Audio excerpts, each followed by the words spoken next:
Aho. Naje ndakomanga hariya ku muryango usanga nta muntu nyitayeho ubwo ngubwo nanjye mfa kwinjira. Nubwo nanjye mbaga umusirimu.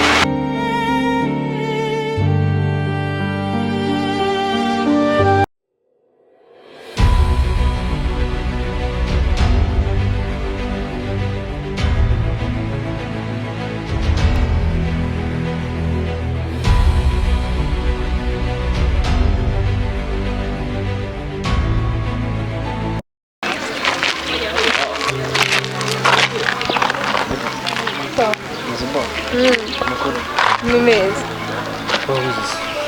Ntabwo nabuze. Nyerereje kabisa. Oya nawe ibe cyangwa ntabwo nakukerereje. Se ni cyane. Ande kuba keza. Bivuze ngo nari kabi rero misemba keza. Asa neza kabisa. Aha. Kuri iyi minsi se. Kuri ni minsi nyine. Kuri iyi minsi nta birenze. Ni ibibazo biri aho ngaho gusa. Nyine twaraburanye tu. Kabaranye ariko nyine ni ukubera nyine n'imirimo myinshi iki. Nahimaze iminsi nanjye n'igitibiraka ariko nabonetse tu. Kumva ari byiza. Eisha ndabona warabyibushye tu. Ariko umbwira ko nabyibushye. Nyine mpamvu nuko nari muretse kukubona tu nari ngukumbuye cyane. Te? Ko namibyibuhira. Kumbe nutishimye se. Amaso bimeze bite ko nutishimye? Sha ni ibibazo gusa pe. Sinzi nk'ukuntu nabikubwira. Harya ubushize sinarakubwiye wa muhungu ni Kenny. Oh. Kenny ngo twari duturanye iki n'iki. Tarabyumvaga bwira ngo gutya na gutya bimeze bite se? None menye ibintu yakoze. Bica abana. Uziko yaragiye nyine abwira mama we nyine byabaye byose hinda bitabirondorera mama we. Nyuma yo kwibwira mama we mama watuka mama. Kumba nyine baracaye umuriro mwana. Andi bana. Aramutuka mama rero akageza akambwira ngo ukundana nawe mu ruhe rwego. Ko nyine mama rwose nubwo nahembwira ko dukundana ariko abese ko ari we nkunda wenyine. Ako nibyo mane burya ibisabira sabirana tu. Gute? Hano mu mafaranga nawe nyine mbakubyo ibintu buri kubikura he? Shama mbibona tu. Usimi cyose buriho nanjye nagakwiye kugira icyo nongeraho nyine kugira ngo use neza kurushaho ariko ntago ibyo ngibyo ntago nge birenze ntago ari byo nakurikira uriya muhungu wawe pereka reka. Uriya muhungu wawe none nta discipline ngo nyumvire umuntu wagiye kubwira nyina ngo naramukatiye. Bana babakire mani niko mubayeho tu. Twe turi koca tukimama tu. Abana bahehe? Abakire mani. Ni wewe wenyine wo mu kirenge ntago ndi umukire ariko urabizi. Yani nicyo gucyo cyonyine ufite se no semere ngo byagenze bite nyine. Byarangiye gute? Mama mari nyine yaraje arantoka ngenda mubwira ati mva nyine nibo bandiriye nyine. Nyine bakajya bamubwira ngo ko nyine ngo bandiriye ngo nyine ngo ngomba nanjye ngo bagomba nanjye ngo kuntangamo nyine ngo nanjye nkajya gushingiranwa nayo ko nyine ngo bandihiriye. Ndavuga ati mva tuzabashuza amafaranga yabo kandi tuzanasezerana yabasubiza. Hanyuma so byumutera. Nawe uri kumbaza ngo mbyumva gute? Nyine man nyine babigoye tu. Uzi uburyo mbayeho life yanjye surayizi tu. Nyine biba binagoye mu kuntu kumva umukapo ngo umukire ufite ibiceri azakagutera tukamwanga kaburi nyine ngere se nago yabyumva man. Ngere kamubwira ntago nakundana n'ura muhungu kuko afite amafaranga njye wowe wonyine wowe kumeza ukuramagije. Sure. Yeah. Byizere wowe byizere njye nta sungiye wundi muhungu wacu turaninde wesha ni wowe wenyine. Gusa nyine tunanye ndagukunda cyane. Nkunda nawe. Sure. Niyo mpamvu mbona banafite n'ubwoba numva abantu nk'abo batangiye bakwataka nyine banumfasha. Abo ntukabagirira ubwoba rwose kuko njyewe nta n'uyu n'uwo mba nitayeho.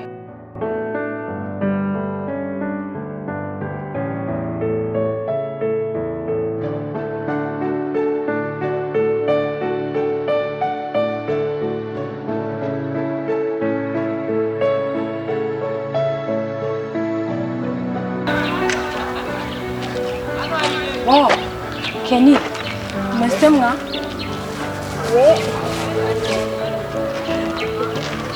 Kiwe? Mezi. Shana yo kumbuye. Warugumbuye se? Wambaye neza. Bisanzwe.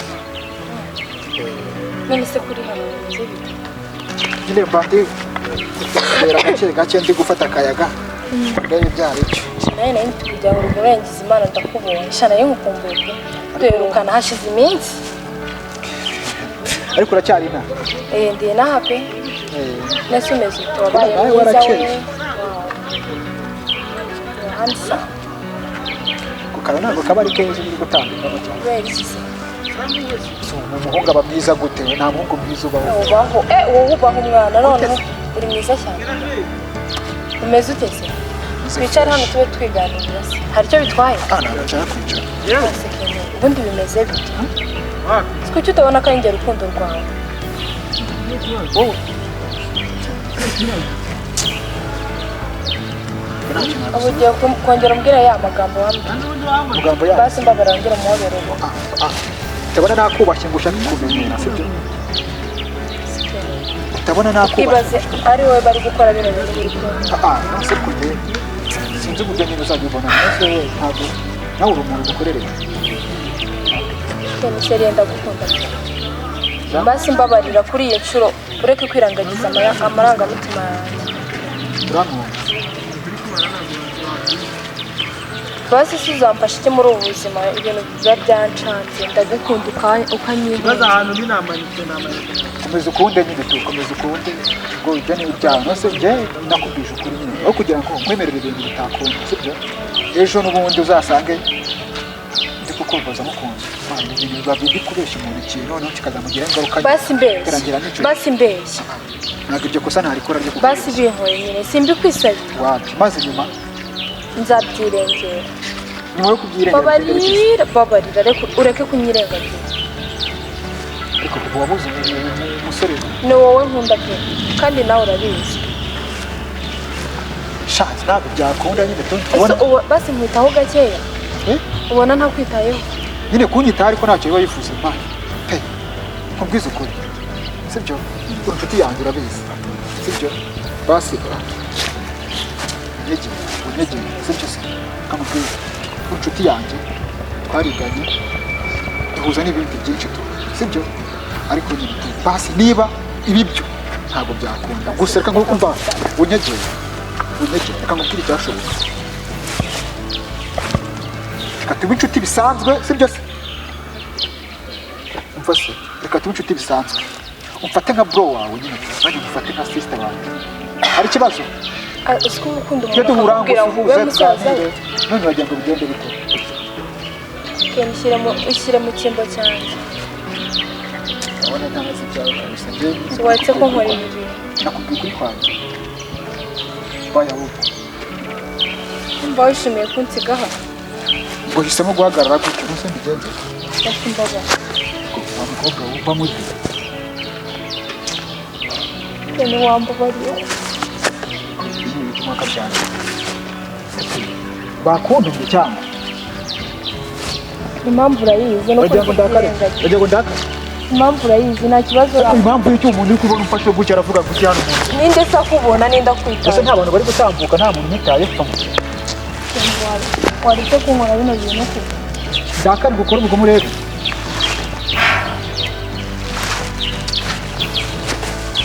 ibyo nakubwiye ngira ngo wabyumva si waretse kunyirengagiza nyine tujye byose nyine kuba unkunda ntarebe ibyo bintu byose byirengagiza umfata okay wawe basi aho kugira ngo utakaze mu buzima bwawe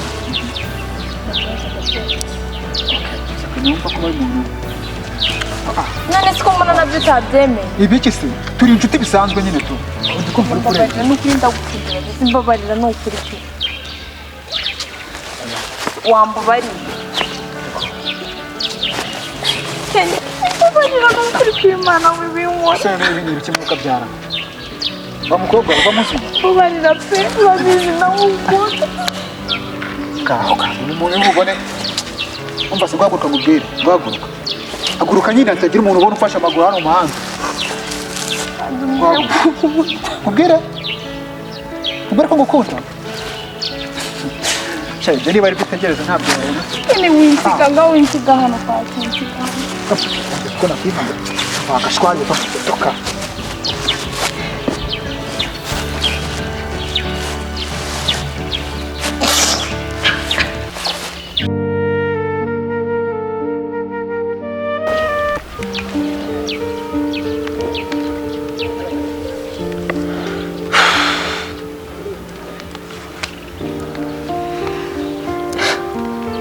mani vuga ngo ngiye kugukodeshereza inzu mu mujyi wa Kigali, uri kumva? Ushyiriremo ibyo uzarya nushaka biba imyaka nk'icumi. Teze amatwi, yego ushakire akazi ariko ureke hayira. ariko uzika abakire mwigize nk'Imana mani. Tuza mubwire icya kabiri, amahitamo ni ayawe n'aya n'abiri. Urahitamo ubuzima bwawe cyangwa uhitamo ibyo nkubwiye. si ubundi mani wamukatira ubundi gusa nyine ndamukunda tu. si mani kukunda kuri iki koko? ariko byanze bikunze nimba iburiramo ubuzima se basi ibyo nimba uri ubuzima basi ibyo bizagenda bite? akire ni abagome banakwica ko Imana yaduhuje tuzi n'uburyo tuzatandukana. ngamba mbaye ntabwo nzamureka gusa nyine Imana bazanyica pe. simuhamagare cyangwa mwihorere.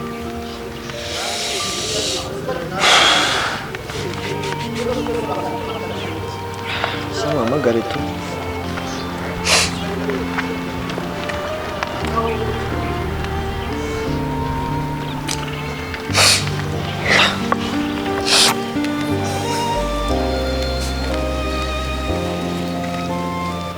sikana mbaho yayikuye byagenze bite? Hello? ayira bite?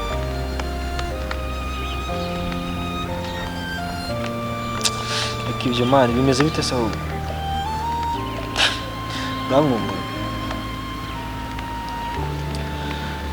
ok nareba igiye kurangira ahantu usanga ni muri tarenze 5 uzaba ugezeho. nta kintu nabaye Imana imeze neza tu. reba uramanuka kuri cya gipangu gitukura, ukimanuka neza uransanga ahantu hameze nk'aho nyine barunda ibintu by'imeza by'imicanga tu. ndabizi arankunda we n'ibintu byoroshye. aragukunda. noneho nurangiza ugenda ubabwira ati ndashaka kubasaba imbabazi, ndashaka kubasohokana mbajyana ahantu tuganira. ibyo ngibyo nibiramuka bibaye, wowe uzegera seriveri bucece nurangiza kumwegera wagwanye. Ibyo nabyumvise. ibyo ngibyo rero nibyo nshaka. ni ukuvuga ngo kandi ndabizi yuko uzabishobora. ni ukuvuga ngo njyewe ngiye kubwira wa mukobwa ko tubirimo fureshi. noneho njyewe negere kara gakobwa na kara gahungu mbasaba imbabazi ku bugome nabakoreye n'ibiki byose babone ko nahindutse. nibabona ko mfite sheri bazabona ko nyine ibintu birimo fureshi. noneho nzabasohokana n'urwo ngambane na seriveri uburozi hafi aho karamutse gapfuye uriya mukobwa naba mufite 100%. uzaba umufite tumwigarurire.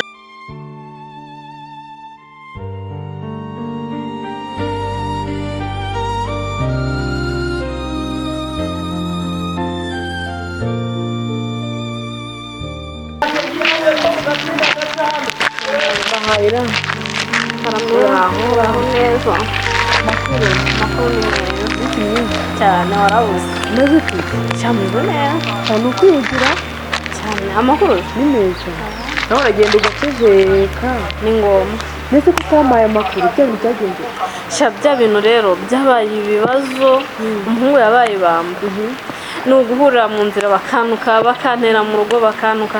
ndibaza ngo ni urukundo cyangwa bafite indi nyungu bashaka kugera. none se yifuza iki iyo muganire?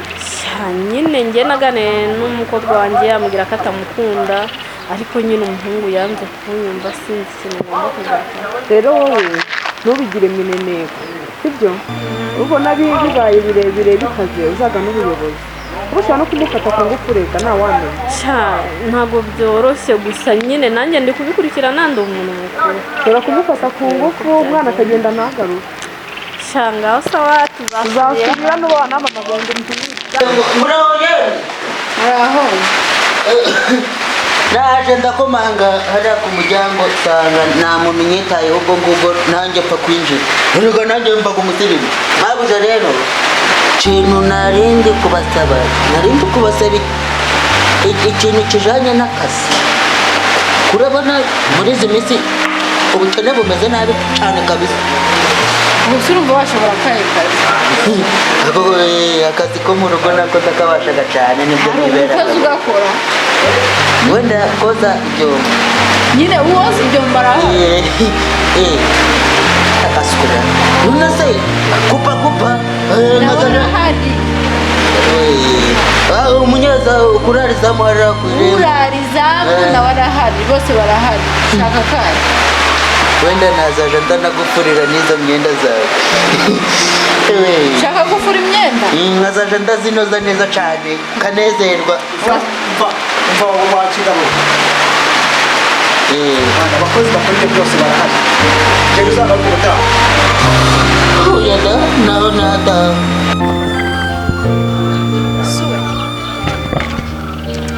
mbega ahantu mana yahise mana suwe mana mfasha maze singwa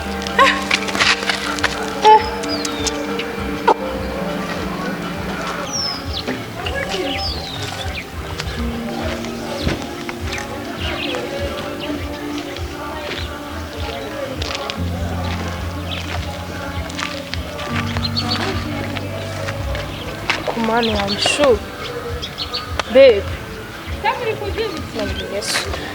shu babe wabaye iki